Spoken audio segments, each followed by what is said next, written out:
नहीं बनूंगी बहू। रूबीना की उम्र शादी लायक हो गई थी, लेकिन हर रिश्ता रूबीना का टूट जाता था। इसी बात से उसकी माँ परेशान रहा करती थी। ऐसे ही एक दिन सावित्री की बहन नंदिनी उसके घर आती है। ये क्या दीदी, अब तो बड़ी कमजोर हो गई हैं। आखिर किस बात की चिंता खा रही है आपको? नंदिनी, अब तुझे क्या बताऊं, मैं ना रूबीना के लिए बहुत परेशान रहती हूँ। बस रूबीना की शादी ने ही मुझे टेंशन दे रखी है। एक बार उसकी शादी हो जाए तो मैं भी टेंशन फ्री हो जाऊंगी। जो भी रिश्ता आता है वो टूट ही जाता है। पता नहीं क्या होगा मेरे बेटे का। अरे उसकी शादी कभी हो भी पाएगी या नहीं। हे भगवान, बस इतनी सी बात, आप उसकी शादी को लेकर इतना परेशान हैं?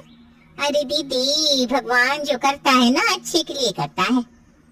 उसकी अब तक शादी नहीं हुई, क्या पता उसको कोई अच्छा सा लड़का मिल जाए जो उसको समझे, उसकी कमियों के साथ उसको अपनाए। हाँ, बिना बेवजह की टेंशन लेती रहती है। नंदिनी और सावित्री आपस में बात कर रहे थे, तभी रूबीना वहाँ आती है। अब बिल्कुल सही कह रही है मौसी जी, यही बात तो मैं मम्मी को समझाती हूँ, लेकिन मम्मी के कानों पर तो जू तक नहीं रेंगती, उल्टा मुझे डांट कर ना चुप करवा देती है। अभी तो माँ नहीं बनी ना रूबीना, इसलिए तुझे ऐसा लग रहा है। जिस दिन बच्चों की जिम्मेदारी तेरे सर आएगी ना, तब पता चलेगा तुझे। देख रही है मौसी जी आप कैसे मुझे ताने दे रही है। अरे अब जब मेरा रिश्ता कहीं नहीं लग रहा तो इसमें मेरी क्या गलती? घर का गर्म माहौल देखकर नंदिनी अपनी बहन को शांत करवाने के लिए बीच में बोलती है। दीदी, मेरी बात तो सुनो। मेरी नजर में ना एक लड़का है, अगर आप कहो तो मैं उन लड़के वालों से अपनी रूबीना के लिए बात करूं। लड़के का नाम है अविनाश, इकलौता है, घर परिवार भी काफी अच्छा है। हमारी रूबीना को किसी चीज की कोई कमी नहीं होगी, पर हाँ, उसकी सास ना थोड़ी रूढ़िवादी सोच की है। अगर ऐसा है तो कोई बात नहीं, मेरी रूबीना उस घर में ढल जाएगी। एक बार तू उससे बात तो कर ले। ठीक है दीदी, अब कल आप घर में लड़के वालों के आने की तैयारी कर लो, क्योंकि कल तो मैं लड़के वालों के साथ ही आऊंगी। नंदिनी की बात सुनकर सावित्री के अंदर एक उम्मीद फिर जगती है और वो अगले दिन के लिए हाँ कर देती है। अब अगले दिन रूबीना एक बार फिर तैयार होकर बैठ जाती है, तो वहीं नंदिनी अविनाश और उसकी फैमिली के साथ रूबीना के घर आती है। सावित्री अविनाश और उसकी माँ सुमित्रा की काफी खातिरदारी करती है। सावित्री बहन, खातिरदारी तो चलती रहेगी, लेकिन उससे पहले हम अपनी होने वाली बहू को देखना चाहते हैं। हाँ हाँ, क्यों नहीं, मैं अभी रूबीना को लेकर आती हूँ। सावित्री अंदर जाती है और रूबीना को लड़के वालों के सामने लाती है। रूबीना को सभी लोग देखते ही पसंद कर लेते हैं, पर जैसे ही रूबीना सुमित्रा को चाय देने जाती है, उसके हाथ से चाय नीचे गिर जाती है और उसकी साड़ी का पल्लू भी सर से उतर जाता है। ये देखकर सुमित्रा बोल पड़ती है। सावित्री बहन, बहू में तो कोई खराबी नहीं है, दिखने में भी सुंदर है, लेकिन बुरा मत मानना, आपकी बेटी की हरकत बहू वाली नहीं है। आपकी बेटी को HR की तरह काम सीखना पड़ेगा।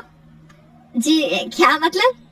मतलब ये कि हमें आपकी बेटी तो पसंद है, लेकिन इसको बहू बनने से पहले हमें इसको 3 महीने की ट्रेनिंग देनी होगी, क्योंकि हमारे घर के जैसे तौर तरीके हैं ना, मुझे नहीं लगता कि हमारे घर में ढल पाएगी।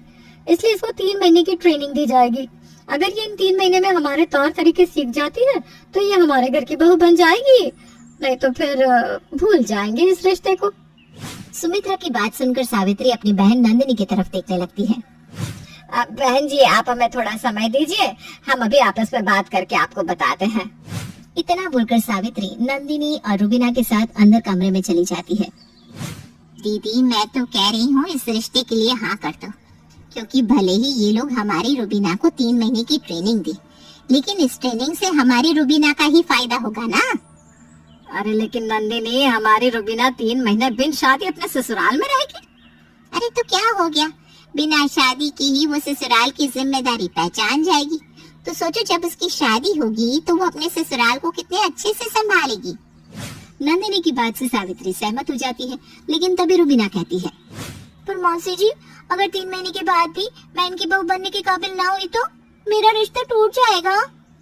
अरे तो क्या हो गया, इतने सारे रिश्ते टूटे हैं तो एक और टूटेगा। अरे क्यों इतनी चिंता ले रही है? अब क्या था, नंदिनी की बात से सहमत सावित्री और रूबीना सुमित्रा की ट्रेनिंग के लिए हाँ कर देती है और सुमित्रा और रूबीना को अपने साथ अपने घर ले जाती है। बहू, ये है तेरा होने वाला ससुराल। फिलहाल के लिए तू अपने कमरे में जाकर आराम कर, मैं तुझे कल से इस घर के तौर तरीके सिखाऊंगी और ट्रेनिंग भी, ठीक है? जी माँ जी। रुबीना अब अपने पति के बगल वाले कमरे में चली जाती है और अगली सुबह सुमित्रा रुबीना के कमरे के बाहर जाकर उससे कहती है, रुबीना, ए रुबीना, दरवाजा खोल, सुबह हो गई। अपनी सास की आवाज सुनकर रुबीना अपने कमरे का दरवाजा खोलती है। रुबीना को अभी सोकर उठता देख सुमित्रा उसे बड़े ही प्यार से कहती है, रुबीना बहू, ये तेरा ससुराल है, घर नहीं है, इसलिए तुझे 5 बजे नहा धोकर रेडी होना है, क्योंकि 5:30 बजे मैं पूजा करती हूँ और उस पूजा में मैं चाहती हूँ कि तुम भी मेरे साथ हो, इसलिए जल्दी से अब जाकर नहा लो। आज पूजा मुझे थोड़ी लेट करनी पड़ेगी। जी माँ जी। रुबीना अपनी सास की बात सुनकर तुरंत नहा कर आ जाती है और सास के साथ सुबह की 6 बजे वाली पूजा करने लगती है। 1 घंटे बाद जब घर के सभी लोग उठते हैं तो सुमित्रा रुबीना से कहती है, रुबीना बहू, जाकर सभी के लिए चाय बना दो और साथ में ना ब्रेड भी सेक देना। लेकिन माँ जी, मुझे तो किचन का कुछ भी पता नहीं। एक बार आप मुझे बता देंगे कि किचन में कहाँ क्या रखा हुआ है तो मैं कर लूंगी। अरे हाँ, मैं तो भूल ही गई। चल ठीक है, तू किचन में चल, मैं आती हूँ। इस तरह सुमित्रा रुबीना को किचन का सब कुछ समझा कर आ जाती है। कुछ देर बाद रुबीना सभी के लिए ब्रेकफास्ट बनाती है।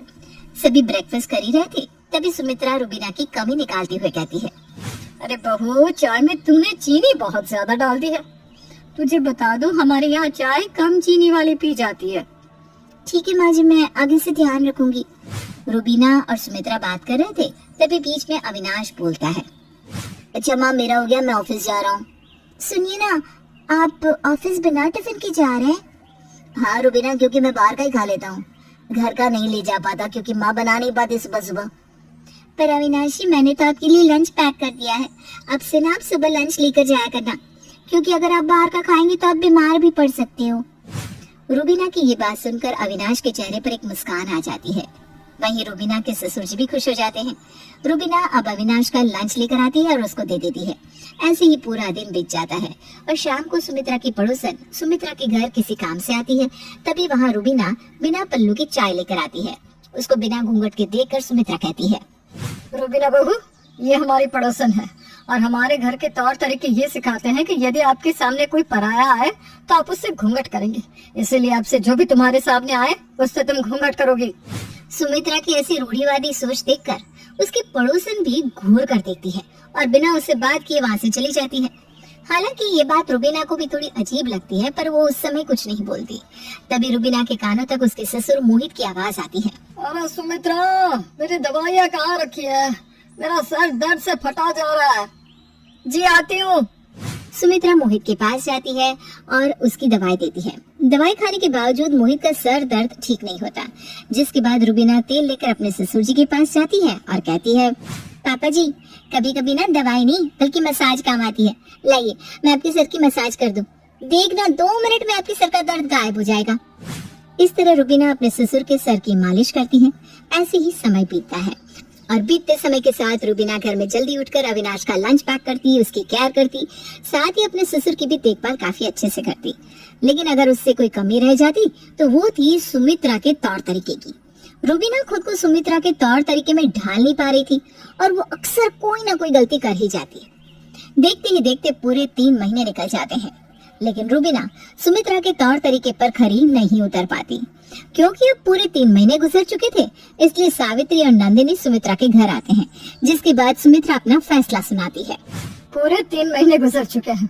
हालांकि रुबीना बहुत अच्छी लड़की है, लेकिन वो एक बहू के तौर तरीके नहीं सीख पाई, इसलिए मैं आपकी बेटी को रिजेक्ट करती हूँ। अब आप अपनी बेटी को यहाँ से ले जा सकती हैं।